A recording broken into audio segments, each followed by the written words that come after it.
The Calling of St. Matthew. Completed in 1600 for the Contarelli Chapel in Rome, this masterpiece serves as the definitive example of Caravaggio's revolutionary use of tenebrism, the dramatic contrast between deep shadows and piercing light.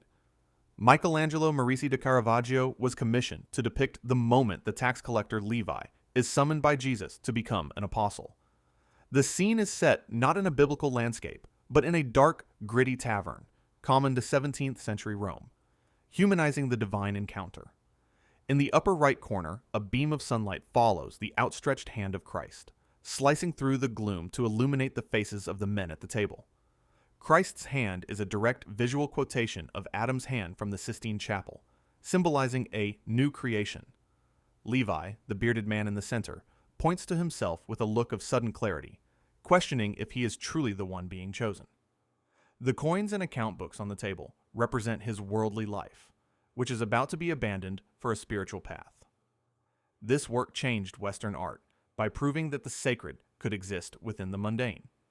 The key lesson for the viewer is that profound transformation often arrives unannounced in the most ordinary of settings. Judith Beheading, Holofernes. Painted around 1599, this visceral work captures the climax of the apocryphal story where the Jewish widow Judith saves her people by assassinating the Assyrian general. Caravaggio rejected the stylized, bloodless depictions of his predecessors, opting instead for a raw, cinematic realism that shocked his contemporaries. In the center of the frame, Judith's face shows a complex blend of determination and disgust as she pulls a sword through the neck of Holofernes.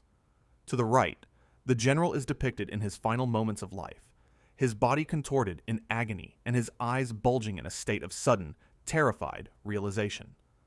An elderly, wrinkled maidservant stands beside Judith, clutching a cloth bag for the head, her weathered features contrasting sharply with Judith's youthful, pale skin. The spray of bright red blood against the dark background acts as a focal point, emphasizing the physical cost of the act.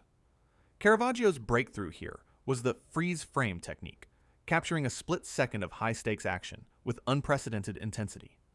This painting teaches us that true courage is often accompanied by a natural, human aversion to violence, making the hero's sacrifice even more significant. The Entombment of Christ.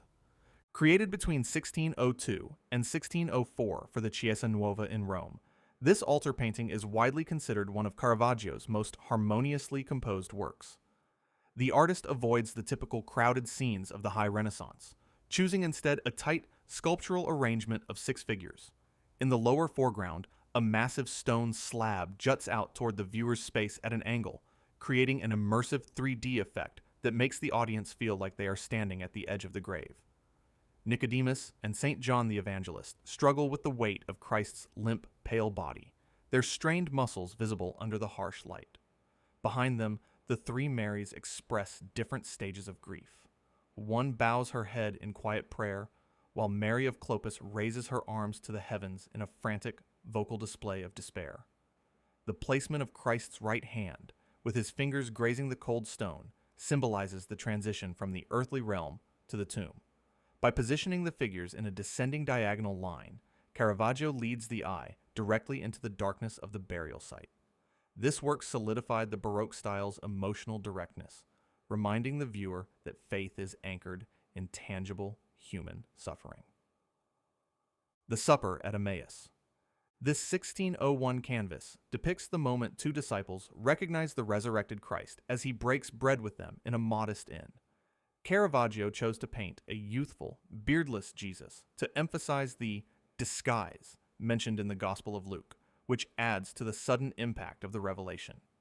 In the center, Christ reaches out his hand to bless the bread, a gesture that triggers an explosion of movement among the other figures. On the right, the disciple Luke flings his arms wide in shock, his hands appearing to push past the limits of the canvas toward the viewer. On the left, Cleopas begins to rise from his chair, which is rendered with such precision that it seems to teeter on the edge of the picture plane. A subtle but brilliant detail is the basket of fruit perched precariously on the edge of the table. It contains decaying leaves and spotted grapes, serving as a vanitas symbol of the fleeting nature of life. The lighting is focused and domestic, yet it imbues the humble meal with a supernatural weight. This painting broke new ground by making the viewer an active participant in the miracle, teaching us that the extraordinary is often hidden within the familiar. The Beheading of St. John the Baptist. Commissioned in 1608 for the oratory of the Co-Cathedral of St. John in Malta, this is Caravaggio's largest work and the only one he ever signed. At this point in his life, the artist was a fugitive from justice, seeking a papal pardon for murder, and the painting's bleak tone reflects his personal desperation. The scene is set in a cavernous, desolate prison courtyard, where the saint lies pinned to the ground. The executioner has already used his sword and is now reaching for a small knife, known as a misericordia, to finish the task. A young woman stands by with a golden platter to receive the head, while an older woman clutches her face in horror, the only figure showing a visceral emotional reaction. The vast amount of empty, dark space above the figures creates a crushing sense of silence and institutional indifference.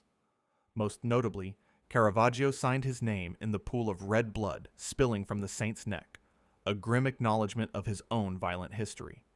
This work represents a breakthrough in psychological scale, using negative space to amplify the tragedy.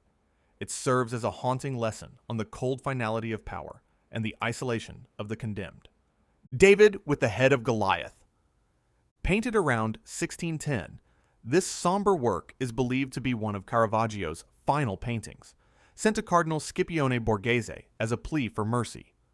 Unlike his earlier, more triumphant version of this subject, this David looks upon his fallen foe with a look of profound sorrow rather than victory. In the center of the dark composition, David holds the severed head of Goliath by the hair, thrusting it forward into the light. The most striking element is that the head of Goliath is a distorted, agonizing self-portrait of Caravaggio himself. The eyes are dull, the mouth is agape in a silent scream, and the forehead is bruised, symbolizing the artist's ruined life and his desire for penance. David's sword bears a cryptic inscription, HSOS, an abbreviation for the Latin phrase humilitas occidit superbium, or humility kills pride. This double self-portrait, where the artist identifies as both the victim and the judge, marks a peak in self-reflexive art. The creative legacy of this piece is its raw, unfiltered honesty regarding the artist's own failings. It teaches the viewer that true justice is inseparable from the weight of empathy, even for one's enemies.